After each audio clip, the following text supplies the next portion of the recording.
श्री श्री 1008 संत शिरोमणि परमहंस स्वामी श्री राम मंगलदास जी महाराज जी के संबंध में परमहंस श्री महाराज जी के समक्ष सामने कोसों का मैदान प्रकट हो जाता था। भगवान श्री कृष्ण सखा ग्वाल बाल सखाओं के साथ प्रकट हो जाते थे।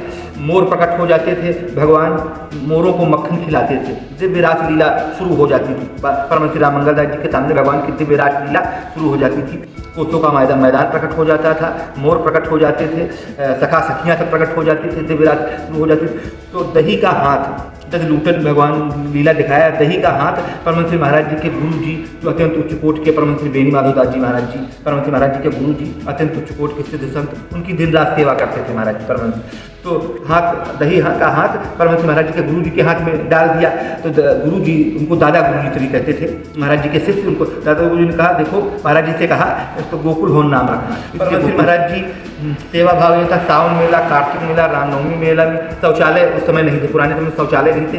2 बजे रात में उठ के फावड़ा तसला लेकर सभी पूरे अयोध्या की सफाई करते रहते थे। मल तसला में फावड़ा से तसला भर भर के और गड्ढे में खोद के, तो सफाई गंदगी सफाई घिना नहीं थी। ऐसे ऐसे रोगियों की सेवा करते थे कि हमारे बदबू को उल्टी होने लगी। महाराज की सेवा भाव दिन रात पूरे अयोध्या की सफाई मलमूत्र साफ करते थे, चमा सफाई करते थे, रोगियों की सेवा करते थे, अपने गुरु जी की दिन रात सेवा करते थे।